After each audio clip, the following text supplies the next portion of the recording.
Picture this. You are hiding behind a cold marble column in the Basilica of St. John Lateran, the oldest church of Christendom. Candlelight flickers against walls that have witnessed centuries of popes and emperors kneeling in prayer. Incense smoke curls through the nave, mixing with the metallic scent of iron from the guards' swords. The air is thick, half sacred, half foreboding. That night, Rome does not sleep. Whispers spread through the marketplaces that Pope Agapetus II has breathed his last, leaving the throne of St. Peter vacant. Yet there is little doubt about who will succeed. For in Rome, the papal chair is no longer decided by cardinals alone, but by one dominant clan, the House of Tusculum. Through the shadows steps a young nobleman, barely 18. His features are still those of a youth, but his eyes burn with ambition. His name is Octavian, son of Alberic II, the man who had ruled Rome with an iron fist for over 2 decades. Within days, Octavian will discard that worldly name, and history will remember him as Pope John XII. In that moment, you sense the tension of a dangerous beginning. A teenager preparing to wear the triple tiara of St. Peter, not through sanctity or scholarship, but because of an oath sworn in blood, forged by family ambition long before he was even grown. 10th century Rome was not a city of saints and sermons. It was a battleground of noble families. After the so-called Saeculum Obscurum, the dark century of the papacy, the Eternal City fell under the sway of local aristocrats. The most powerful among them was the House of Tusculum, a dynasty that treated the papacy like a family inheritance. Octavian's father, Alberic II of Spoleto, ruled Rome from 932 until his death in 954. He was not pope, yet he held more power than any pontiff of his day. He commanded the militia, controlled the fortresses, managed the city's food stores, and dictated who would sit on the papal throne. Under Alberic, Rome resembled a feudal lordship more than the spiritual capital of Christendom. When Alberic sensed death approaching in 954, he staged a solemn gathering inside the Lateran Basilica. There, before nobles, clergy, and soldiers, he forced them to swear an oath. When Pope Agapetus II died, they would elect his son Octavian as the next pope. This was no mere political promise. It was a blood pact that bound the fate of the Roman Church to one family's ambitions. At that time, Octavian was only around 16 or 17 years old. He already held the post of Cardinal Deacon of Santa Maria in Dominica, a position arranged for him not out of spiritual calling but as a stepping stone. Alberic had carefully placed him within the clerical ranks to make him eligible for the papacy. Thus, even before he donned the papal tiara, Octavian's career was founded on dynastic power and nepotism. Yet one difference would set him apart from his father. Whereas Alberic ruled Rome as a secular strongman, Octavian would soon unite both secular command and papal authority in his own hands, a fusion of power that would shake Europe. The bells of Rome tolled heavily in December, their echoes rolling over the 7 hills. It was the sound that marked the passing of Pope Agapetus II. But behind the solemn tolling, the citizens of Rome already knew the script that was about to unfold. On the 16th of December, 955, the clergy and nobility assembled for the election of a new pope. But this conclave was not a gathering of equal voices guided by the Holy Spirit. It was the execution of Alberic II's last command. Bound by the oath sworn in the Lateran, the Roman aristocracy and clergy moved almost mechanically, elevating Alberic's young son Octavian to the papal throne. He took the name John XII. It was a gesture heavy with symbolism. Octavian, a name echoing the Caesars of old, was replaced by John, a saintly title meant to cloak dynastic ambition in spiritual legitimacy. In adopting the papal name, Octavian was also among the earliest pontiffs to establish the custom of changing names upon election, a tradition that would become universal in centuries to come. How old was John XII? Here history pauses in debate. Some sources, such as the chronicler Liutprand of Cremona, assert that Octavian was only 18 years old at the time of his election, making him the youngest pope in history. Other records suggest he may have been as old as 25, given uncertainties about his exact birth year. Most modern historians cautiously agree that he was still in his late teens or early 20s, an age when most men of Rome were still apprentices or soldiers. not spiritual fathers of Christendom, a youth cloaked in power on the day of his coronation. The Lateran was draped in crimson and gold. Octavian appeared not as a seasoned priest, but as a young noble dressed in liturgical vestments that seemed to hang too heavily on his shoulders. Eyewitnesses describe a striking contrast. The sacred triple tiara resting on the brow of someone barely out of adolescence. Yet behind the youthful appearance was the immense machinery of the Tusculum clan. John XII's authority rested not on scholarship or sanctity. He was no theologian, no monk, not even a seasoned cleric, but on the armed loyalty of Roman barons and the legacy of his father's iron rule. The contradiction of John XII's election. For the faithful across Christendom, the news was jarring. The papacy was supposed to embody moral authority and spiritual maturity. Yet here was a boy, propelled to the throne by aristocratic coercion rather than divine calling. Some chroniclers record the murmurs that spread through Europe. A boy has been raised to the see of Peter, not for holiness, but for blood. Still, in Rome, the coronation was celebrated with lavish feasts. The Tusculum banners fluttered proudly. For the city's nobles, this was not a scandal but a triumph. The papacy, firmly in their grip, passed from father to son like a family estate. But to the wider Christian world, the election of John XII raised a dangerous question. What happens when the keys of St. Peter are placed in the trembling hands of youth raised in palaces, not monasteries? The ink was barely dry on the papal documents when a strange duality began to emerge. To the world, he was John XII, Bishop of Rome, successor of Peter, Vicar of Christ. But to those who knew him in Rome, he remained Octavian of Tusculum, son of Alberic, a Roman noble first and foremost. This split was not merely symbolic. Surviving papal charters from the late 952 reveal a curious detail. In official documents concerning spiritual or ecclesiastical matters, he signed as John, yet when it came to worldly affairs, land grants, negotiations with Roman nobles, or directives to his militia, he often signed as Octavian. It was as though he carried two masks, one for the altar, one for the battlefield. The very division reflected the tension at the heart of his papacy, a pope raised as a prince. Unlike his predecessors who had climbed the clerical ranks through monastic life or scholarly devotion, John XII had grown up in palaces, trained not in canon law, but in the politics of Roman street factions and noble rivalries.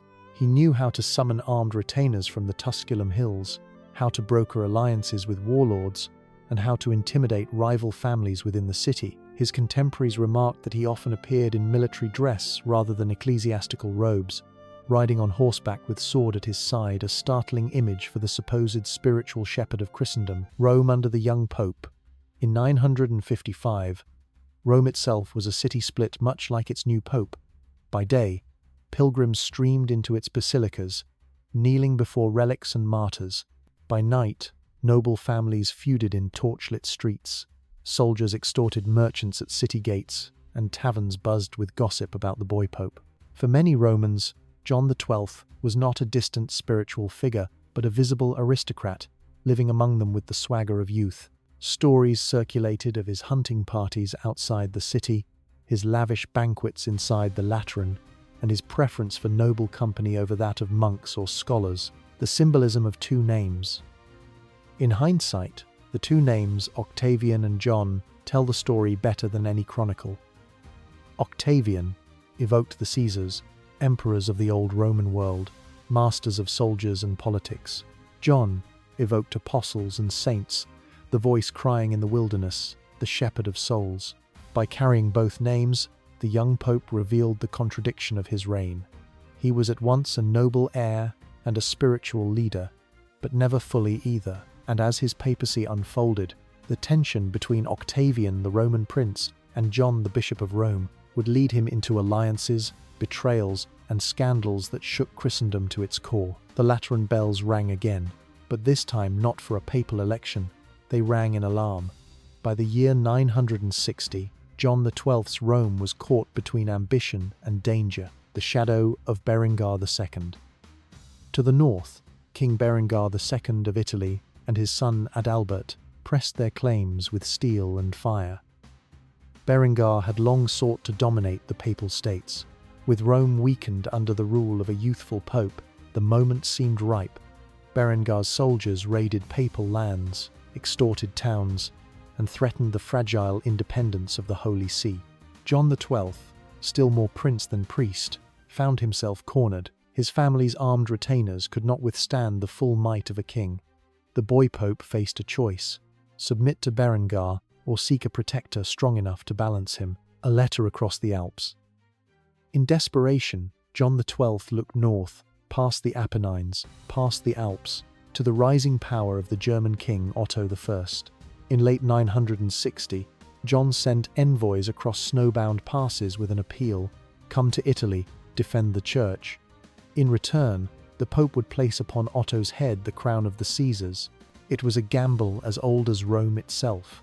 When beset by local warlords, invite a foreign emperor. Otto's response: Otto I, already victorious over the Magyars at the Battle of Lechfeld, 955, saw opportunity. Here was a chance to extend his authority into Italy, to claim the legacy of Charlemagne, and to unite German and Italian realms under a single imperial crown. In 961, Otto marched south with his army. Chroniclers describe the long column of armoured knights, their banners glinting in the winter sun, advancing through Lombardy while Berengar's forces scattered before them. City after city opened its gates. The arrival of the German king was not merely a military event, it was the dawn of a new order in Europe. The stage is set as Otto neared Rome. John XII prepared the rituals of coronation. The boy who had once been lifted to the papacy by family oath now prepared to lift another man to imperial majesty. But in doing so, John XII would also invite a force he could not control. By summoning Otto, he tied the papacy's fate to the empire's might. The alliance promised protection, but it also meant that the pope who wore two names would now share his throne with a third, the emperor. The winter dawn of the 2nd of February, 962 broke cold and grey over Rome. Yet inside the Basilica of St. Peter, torches flared, choirs sang, and banners rippled in the incense-filled air. Crowds pressed shoulder to shoulder, straining for a glimpse of the moment that would change the map of Europe. At the altar stood Pope John XII, his youthful face set in solemn ritual. Before him knelt Otto I, King of the Germans, the conqueror of Lechfeld, the man who had marched across the Alps at the Pope's call. With hands trembling from the weight of history, John XII placed the imperial crown upon Otto's head. Trumpets blared. The acclamation rang out: Romanorum Imperator Augustus. Otto I was now Holy Roman Emperor. At his side, his wife Adelaide was crowned Empress, the bargain behind the glory. Yet beneath the soaring chants lay a contract. Only 11 days after the coronation, John XII issued what became known as the Privilegium, also called the Diploma Ottonianum. In it, the Pope confirmed to Otto the ancient prerogatives claimed by emperors. No pope was to be consecrated without the approval of the emperor. Papal territories were recognized, but so too was imperial authority over Rome. The emperor gained the right to intervene in papal elections, binding the Holy See to the empire's protection and its control. John XII, in the shadow of his own act. Chroniclers note the irony. John XII had called Otto as a savior against Berengar, but in doing so, he had bound himself to a far greater power. The very act that secured his survival threatened his independence. Even as the celebrations of February echoed through Rome, seeds of tension were sown. Otto saw himself as the protector of the church. John XII, still Octavian in his heart, saw himself as the sovereign prince of Rome. Both had crowned the other, but both believed they now held the higher authority. The harmony of that winter morning in St. Peter's would not last. Behind the gilded altar, in the Privilegium's clauses, lay the makings of a conflict that would soon erupt between the youthful pope and the iron-willed emperor. The ink of the Privilegium was barely dry when the basilicas of Rome once again filled with chanting. This time, however, it was not for imperial coronations or public spectacles. It was for councils and decrees, moments that rarely make the chronicles of scandal but shaped the bones of the medieval church. In that council, John XII confirmed a series of critical decisions. The elevation of Magdeburg into a metropolitan see. This was not a mere clerical reshuffle. By granting Magdeburg archiepiscopal status, John XII empowered Otto's grand project, the Christianization and control of the Slavic lands beyond the Elbe. The new archbishopric would stand as a missionary stronghold, a spear point of faith and empire, the restoration of the Diocese of Mersburg, which had been suppressed in earlier turmoil. This gave Otto a second foothold in the east, ensuring that frontier territories were tied firmly to the Roman Church. Pallia granted to the sees of Salzburg and Trier, reinforcing their metropolitan privileges and strengthening the network of imperial-aligned bishops. Confirmation of Rother as Bishop of Verona, a pope as emperor's ally. In these moments, John XII played the role of imperial partner rather than independent pontiff. To observers, it seemed as though the boy pope had ceded the initiative. Otto asked, and John granted. The young man who only months earlier had embodied the swagger of a Roman noble was now overshadowed by the towering presence of the emperor. Yet history rarely pauses on such details. Chroniclers, eager to paint John XII as a libertine, skim over these reforms, but in truth, these decisions echo louder through the centuries than the gossip of Lateran banquets. By approving Otto's ecclesiastical architecture, John XII anchored the spread of Christianity into Central and Eastern Europe, Rome's uneasy silence. Still, in Rome itself, the atmosphere was uneasy. The same nobles who had sworn to Alberic II now watched their pope bending to the will of a German king. They whispered, was this still Octavian of Tusculum, or had he been swallowed by Otto's empire? For John XII, the reforms were a double-edged sword. On one hand, they gave him imperial backing and prestige as the pope who crowned an emperor and reshaped Europe's religious map. On the other hand, they highlighted the uncomfortable truth. The papacy, under his watch, had begun to look less like an independent throne and more like a client of the empire. But dependency breeds resistance, and soon, the boy pope who once welcomed Otto's protection would begin plotting against the very man he had crowned. The winter of 963 turned Rome into a crucible of fear. Otto I, no longer willing to tolerate whispers of betrayal, marched back into the Eternal City with his army. His banners of the Black Eagle flew above Rome's gates, and the message was unmistakable. The emperor had returned, not as a guest, but as judge. The emperor summons a council inside the Lateran. The marble floors echoed with the footsteps of bishops, abbots, and imperial envoys. This was no ordinary council. It was a synod convened to try a pope, an act almost without precedent. John XII, sensing danger, fled the city. In his absence, Otto's council gathered under imperial protection.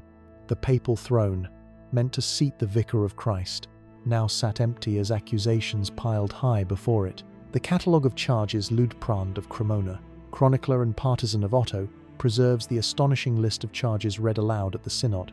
They were not small offences of negligence, they were accusations designed to destroy. Simony, selling holy offices for gold.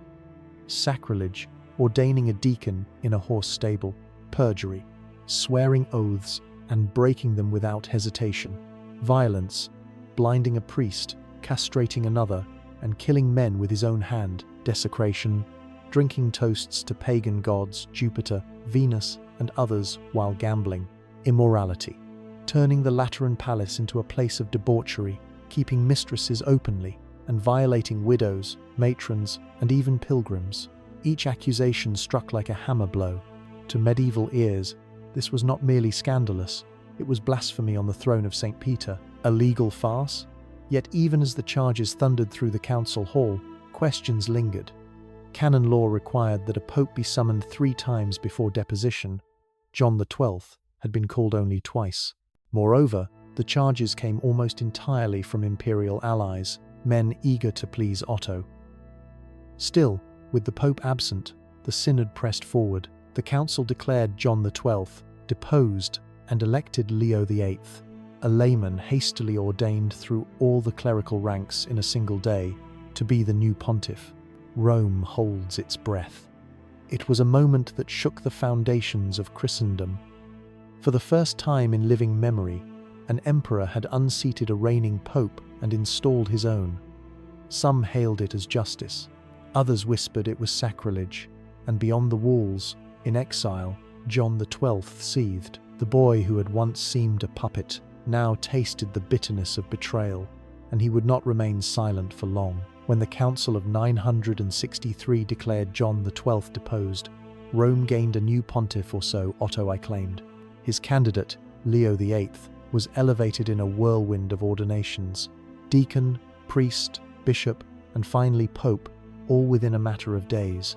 For the imperial party, it was a triumph. For many Romans, it was a scandal. The question of legitimacy canon law in the 10th century was murky, but one principle was clear. A pope could not be deposed by secular power. Only God, or at most a church council freely convened, could judge the pontiff.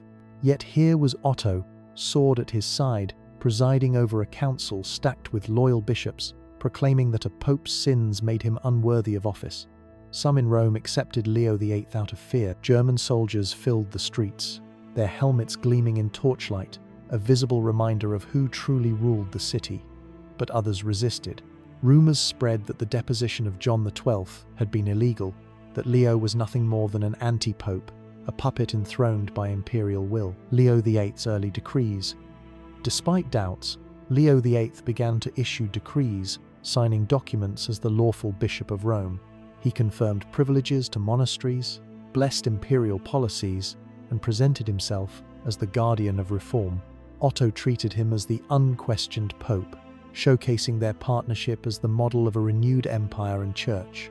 But outside the walls of Rome, especially among the Italian nobility, the picture looked different. Many still considered John XII the rightful pope, regardless of his youth and scandals. In their eyes, Leo VIII was a pretender. His authority propped up by German swords rather than apostolic succession. The calm before the storm. For a few short months, Leo VIII held the Lateran. His seal appeared on documents. His name was spoken at Mass. Yet beneath the surface, the city smoldered. Romans resented the emperor's grip. Clergy whispered that canon law had been trampled, and somewhere beyond the city, the exiled John XII plotted his return. The stage was set for a reversal no one expected.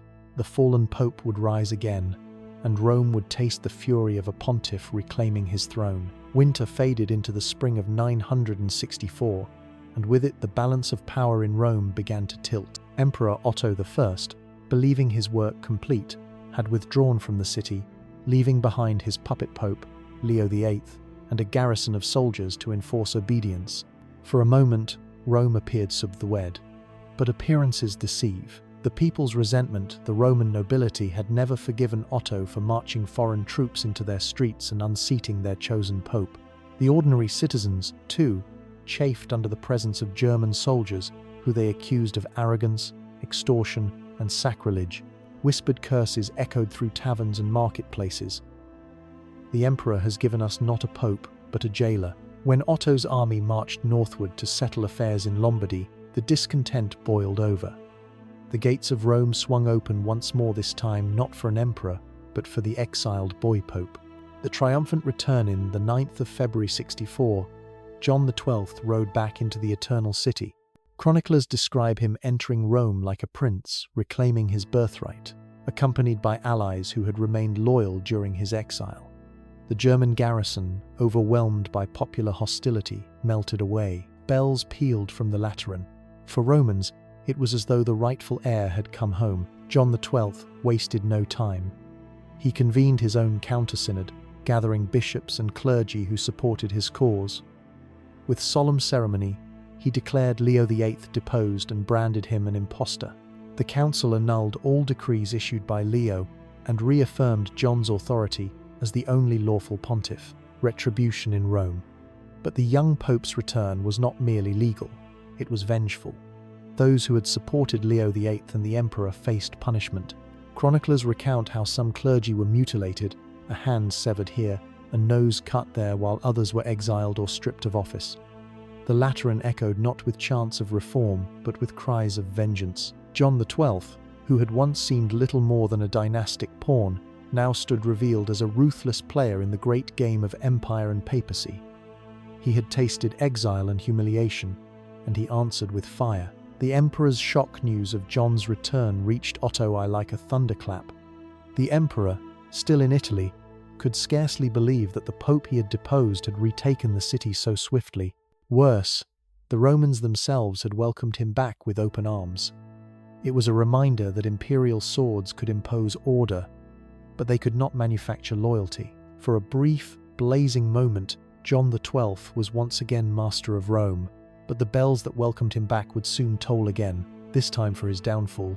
When those bells rang on May 14, 964, Rome learned the cost of his reckless reign. Rome, May of 964. The city once again lay under the authority of John XII. The imperial banners had vanished from its gates, Leo VIII had been cast out, and the young Pope, Octavian of Tusculum, had reclaimed the Lateran with iron and blood. For a moment, it seemed he had beaten both emperor and empire.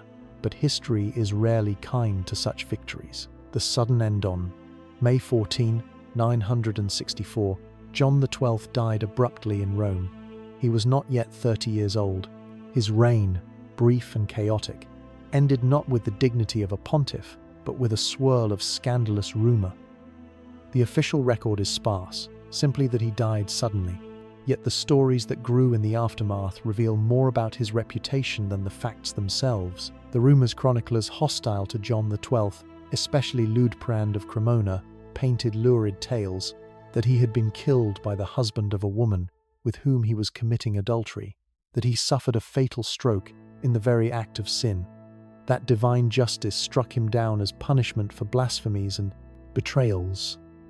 Other accounts, slightly more restrained, suggest he may have succumbed to a sudden illness or stroke, without the melodrama of scandal. But the image of a pope dying mid-debauch was too powerful for enemies to resist.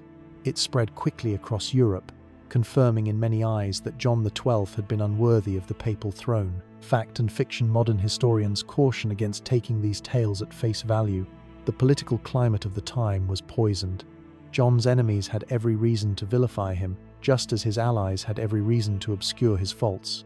What we can say with certainty is this: John XII's death was sudden, unexplained, and exploited by those who wished to brand his reign as divine judgment. The aftermath.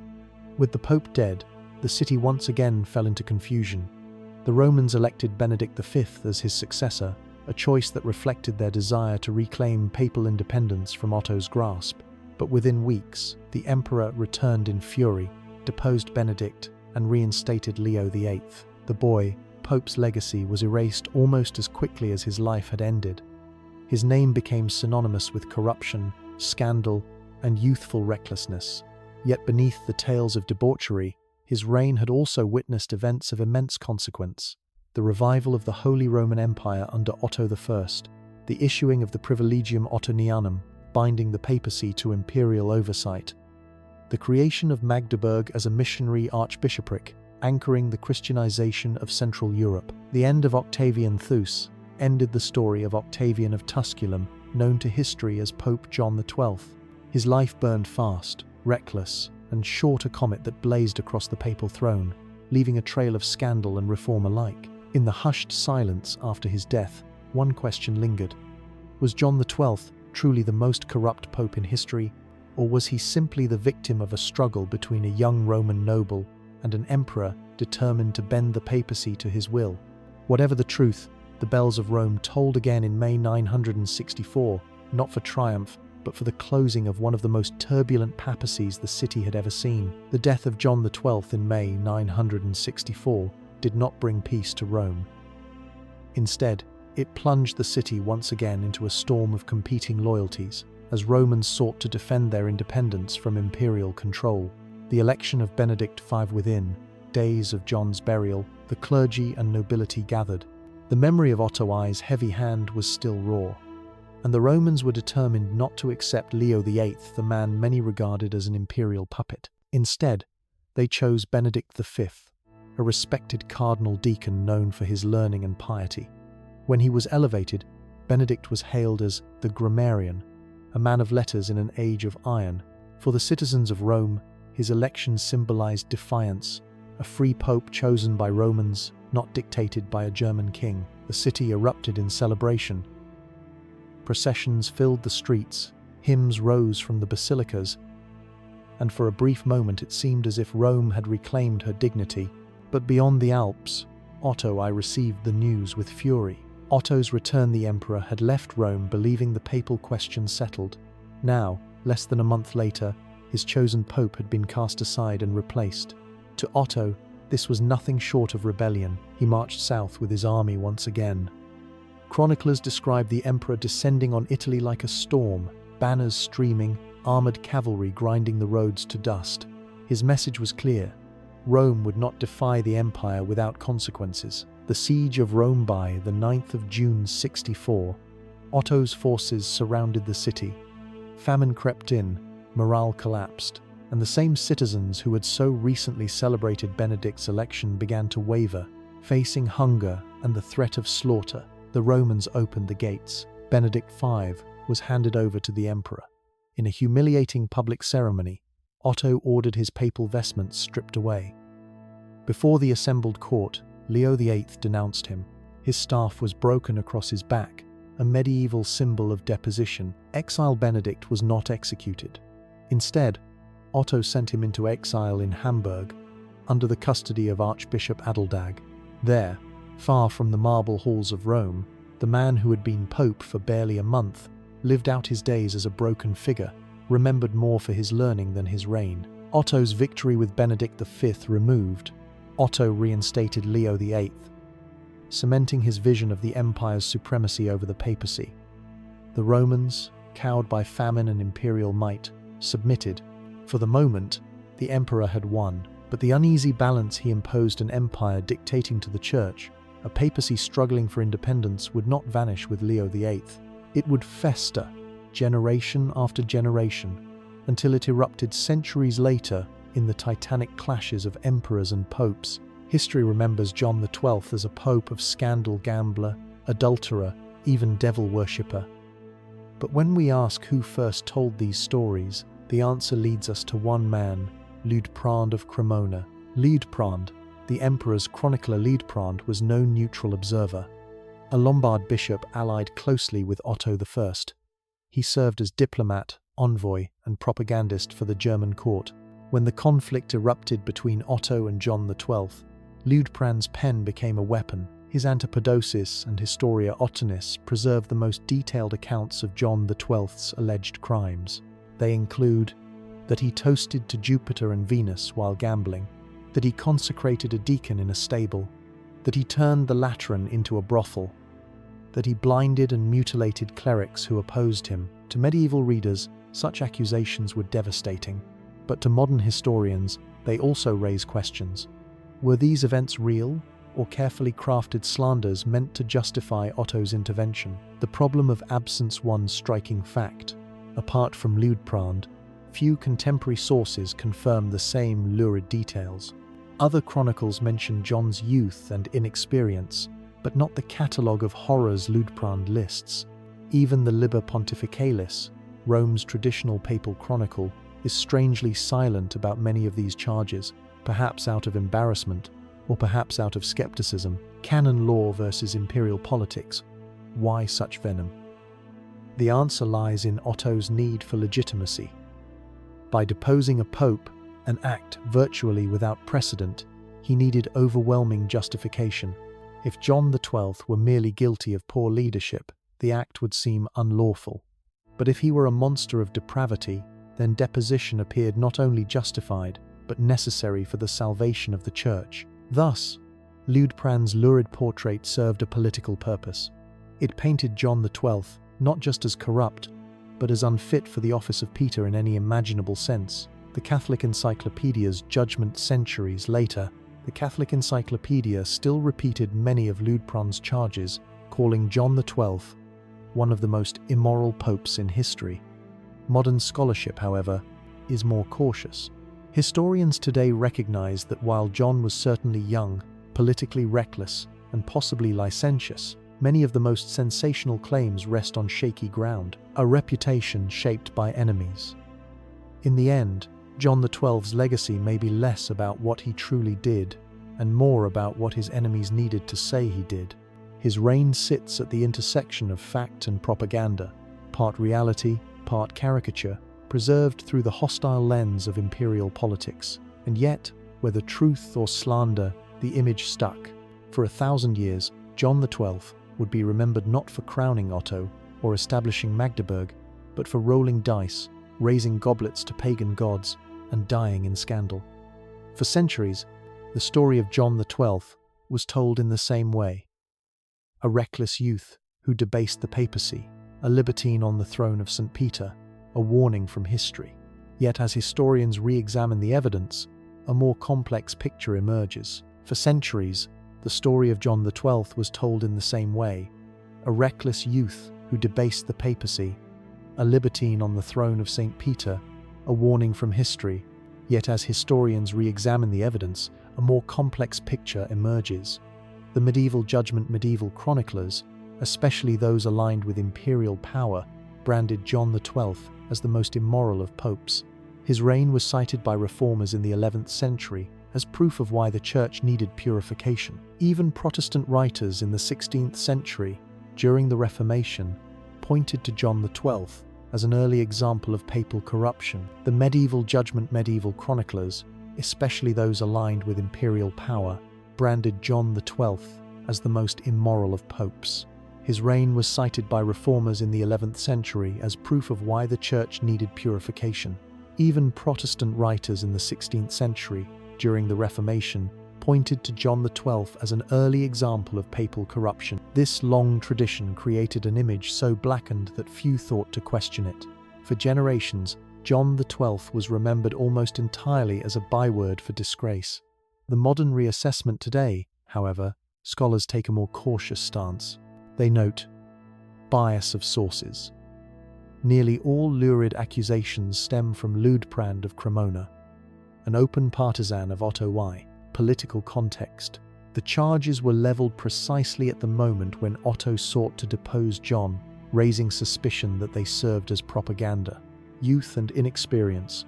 Even without scandal, the mere fact that a teenager was elevated to the papacy explains much of the chaos. John XII lacked the clerical training, the political maturity, and the moral discipline expected of a pontiff. Some historians argue that John XII's reputation has been exaggerated, that he was less a libertine monster and more a pawn of dynastic politics, trapped between the legacy of his father's clan and the power of a German emperor. The case for libertinism still, modern analysis does not absolve him entirely. There is credible evidence that John XII lived more as a Roman noble than as a cleric. His passion for hunting and military pursuits, his alliances forged and broken with little regard for consistency, his willingness to wield violence against rivals. Even if half of the salacious rumors are false, his papacy still reflects a failure to embody the dignity expected of the office. The case for libertinism still, modern analysis does not absolve him entirely. There is credible evidence that John XII lived more as a Roman noble than as a cleric. His passion for hunting and military pursuits, his alliances forged and broken with little regard for consistency, his willingness to wield violence against rivals. Even if half of the salacious rumors are false, his papacy still reflects a failure to embody the dignity expected of the office, libertine or scapegoat. Thus, John XII stands at a crossroads of interpretation. To his enemies, he was a scandal incarnate, proof of papal depravity. To modern historians, he was also a scapegoat, his flaws exaggerated to justify imperial domination. The truth, as always, likely lies between. John XII was not innocent, but neither was he uniquely monstrous. He was a youth thrust into impossible power, in an era when Rome itself was fractured between sacred ideals and worldly ambition. Why he still matters by.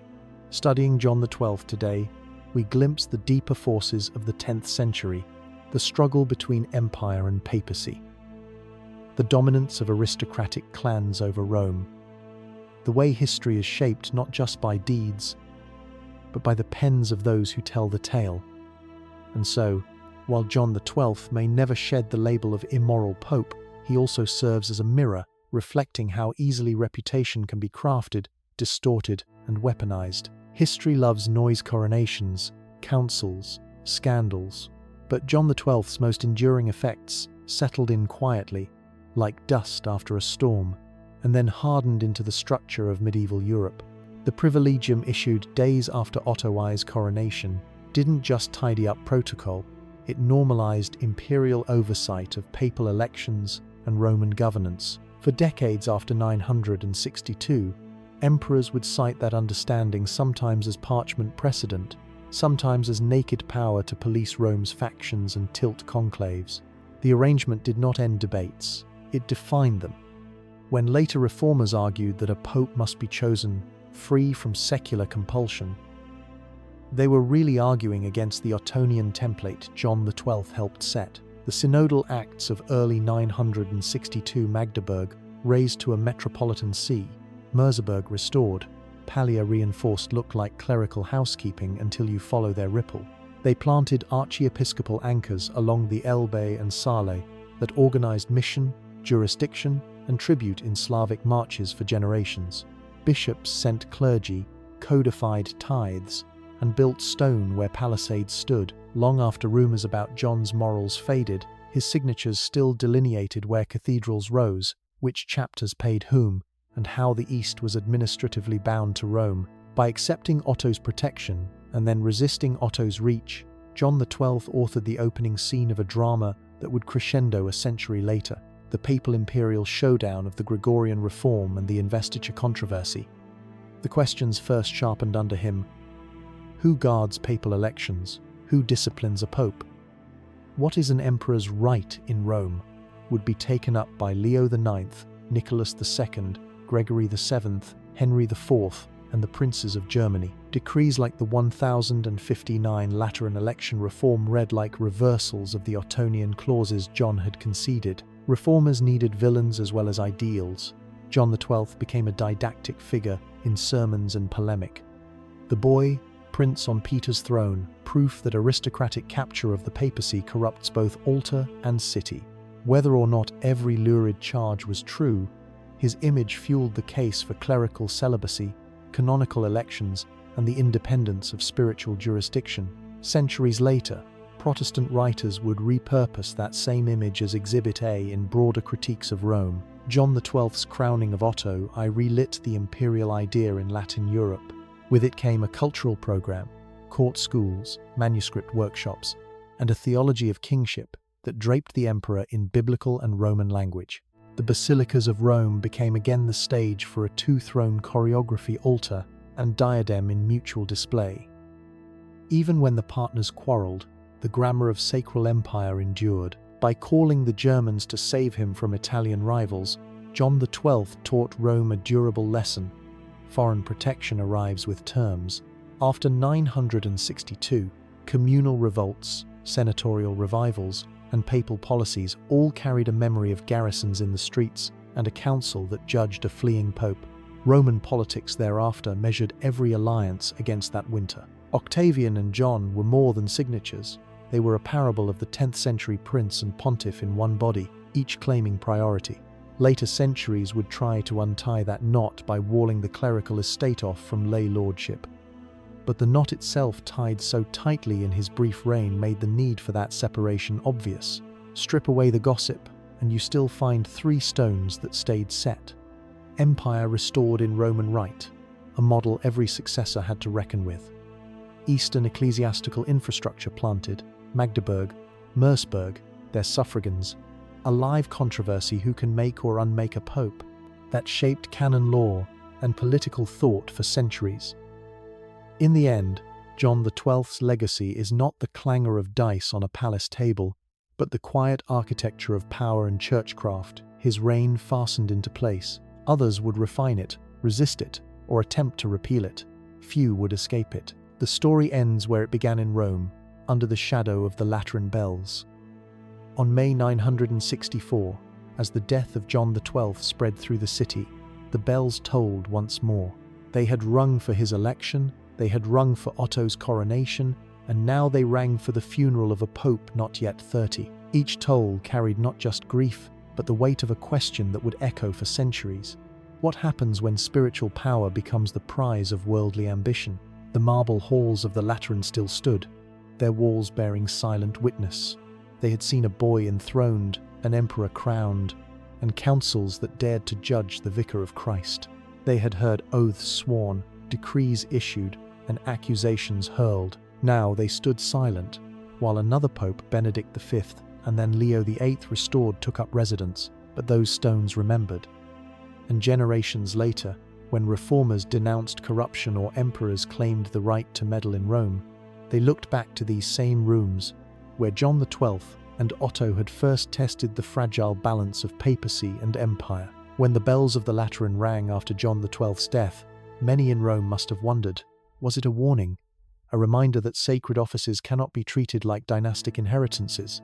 Or a lament that emperors had seized a role once reserved for the church alone? Perhaps it was both. To some, John XII remained forever Octavian, a reckless noble who gambled with dice and alliances alike, a scandal to the name of Peter. To others, he was John, a tragic youth, caught in the jaws of empire, remembered less for his sins than for the system that placed him on the throne too young and tore him down too violently. The truth, blurred by propaganda and rumor, may never be fully recovered, but his papacy endures as a mirror reflecting both the temptations of power and the frailty of human institutions. John XII's reign lasted less than 9 years, yet in that short span he crowned an emperor, reshaped the map of missionary Europe, and sparked questions about papal legitimacy that would erupt into centuries of reform and conflict. The bells of 964 have long since faded. The Pope himself crumbled into dust in a Roman grave. But the lesson remained. When sacred authority becomes the plaything of ambition, the line between altar and throne blurs and the world is forced to ask anew where true power lies.